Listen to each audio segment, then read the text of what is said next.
Joining us in the studio now is the Red Bull team principal, Christian Horner. A very warm welcome to you, Christian. How are you? Morning, Christian. Very good morning.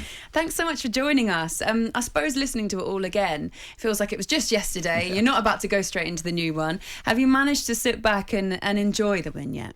Well, listening to that, it brings it all back. But it doesn't seem that long ago. And, of course, as soon as Abu Dhabi was over, there was a bit of controversy to deal with at the end of it. But then it was Christmas and then straight into the new year. And we're gearing up very, very busily for a new season ahead. Yeah, I suppose really the controversy is the elephant in the room, and we want to talk to you about a lot of different things that are going on in F1 at the moment. But as we've touched on it feels like a natural place to start. How did your team and the support system around everybody, including Max, handle that?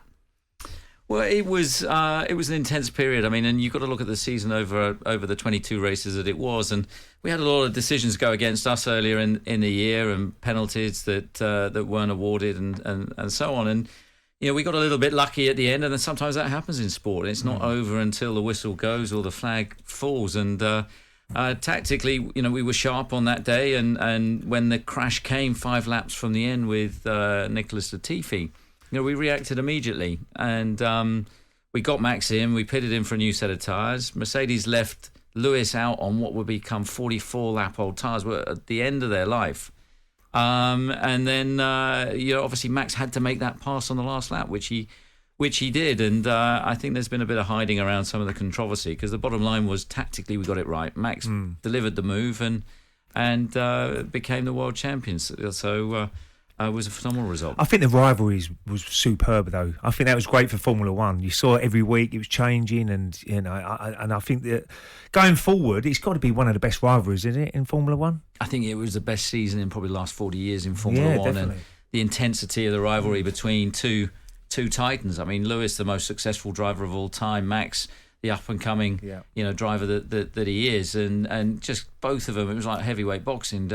Every race, it was just all about the two of them. What sort of person is Max? Because you see him probably on a regular basis. He looks like he's got the raw hunger to be the best, and he's got a lot of catching up to do with Lewis Hamilton. But he's certainly got the potential, hasn't he? Well, yeah, he's got that inner burning desire, and. He's a real fighter. When you put him in the car, he's going to give you 110%. And outside the car, he's just a normal lad. He's just a nice guy that likes his sport. He's big into football. He loves his gaming. He's always, doing. I think he was doing a 12-hour race last weekend online. But he's just a nice guy. Doesn't lead a high-profile life, and just loves what he does. Has it changed him at all? No, not at all. To be honest with you. Obviously he's matured since he came to us as a 17-year-old, but he's still very much the same guy with the same values, and he's great to work with. You mentioned the rivalries, and in any great sport, you have these rivalries, and you need these rivalries as well. And F1's been built on some incredible ones over the years. How important do you think it is that these rivalries continue? I think in any sport, rivalry is a good thing. Whether it's football, whether it's cricket, whether it's motor racing, and I think that Formula One's in great shape at the moment. It's never been as popular as it is, and we're just fortunate that we've got the talent, like with Lewis, the most successful guy of all time, with these great youngsters coming through, with Max, and then obviously Lando Norris, George Russell, Charles Leclerc, Carlos Sainz. It's a great, some great young talent out there. And you just launched a new car, testing at Silverstone. How did that go? Windy. Well, you picked the wrong weekend, but no, it was good. It's always exciting to see a new car. It's like a birth of a new child. It's seeing it run for the first time. It's all packed up and now on the way down to Barcelona, and then we'll be running there for 3 days just with one car. So both drivers have to share that. They get 3 days in Barcelona, 3 days in Bahrain, and then straight into the first race. Perfect. Tell us about the new regulations. So for the listeners at home that are not F1 experts, what can they expect and what's changed? Well, the cars are going to look very different. So what they've done with the regs is to try and get the cars to be able to follow each other more closely, to be less interrupted by the aerodynamics. So the cars are quite a bit different in shape and design, and the whole purpose is to let the drivers race each other harder. So it's going to be fascinating to see if those rules work, and whether the racing actually gets even better than what we saw last year. It's an awkward question really, but it's again another elephant in the room that I wanted to ask you, and in the name of transparency as well, we wanted you to be able to have your say as well. Michael Massey's been removed as the race director, so a lot of people will be asking the question about how Lewis Hamilton might be feeling about that, how you guys are feeling about that. What do you think of that decision for a start? I think that, look, it's a difficult one. It's the FIA's business. I think it's harsh. I think that he was in a very difficult position last year. We felt a lot of decisions went against us, last year. And I think that, when you look at what he has at his disposal in terms of resource compared to what the teams have, there's such a massive, massive difference. And I think it's good to hear they're bringing in things like the VAR equivalent, and they're bringing back one of the most experienced guys, Herbie Blash. I just think there was so much pressure put on the removal of Michael that that's not right. That's that was my personal feeling. Should the FIA look back at and review the race? They admit they got it wrong or not, or you think it's gone now? It's done. It's done, and I think that he didn't actually do anything wrong. No, in accordance with the rules, and I think that. It's a bit of a smokescreen, because when you look back at that race, Mercedes had two opportunities to pit. There was a virtual safety car, and then there was a safety car, and the driver was asking to pit on both times, and they left him out, and that's what exposed him at the end of the race.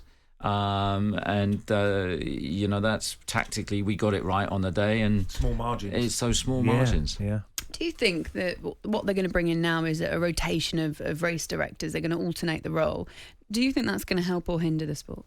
It's not something personally I would do, because it'd be like rotating the race engineer or the team manager in our team. You sign up, you do all the races, and you want that consistency.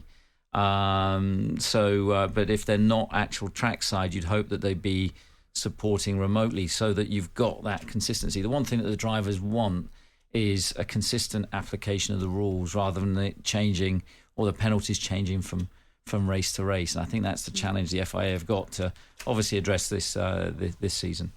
How do you think will Ferrari be good next year? Yeah, I think they're the dark horse. They were not in the championship fight last year. No. Big regulation change this year. They probably started earlier than any team. And they've been a sleeping giant for a few years now, and you just get the impression they might just be waking up. I never write off Ferrari. We wondered, actually, we questioned whether or not Lewis Hamilton would come back. He obviously went quiet for quite a long time. He is now coming back. Do you think F1 is a better sport with him in it?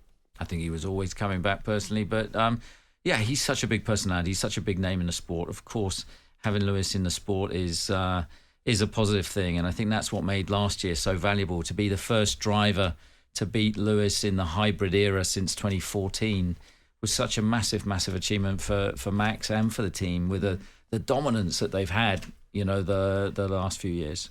Do you think, in terms of what the FIA have done in hindsight now, do they owe him any kind of apology? And if it were your racer, would you feel like your racer was owed any kind of apology with subsequent things that have happened, Michael Massey going, for example?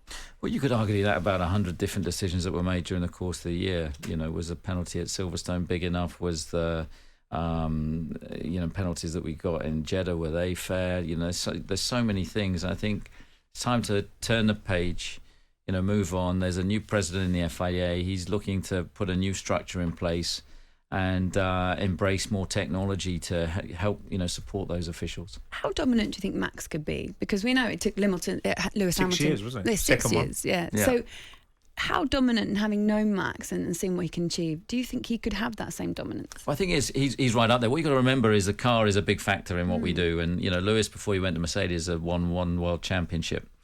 Since he's been at Mercedes, he's won another 6.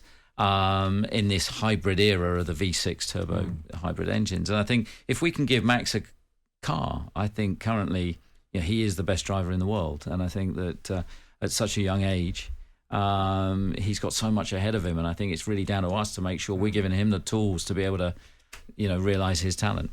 talkSPORT Breakfast with Laura Woods, Monday to Wednesday mornings 6 till 10. On AM, on DAB, via the talkSPORT app and on your smart speaker. talkSPORT.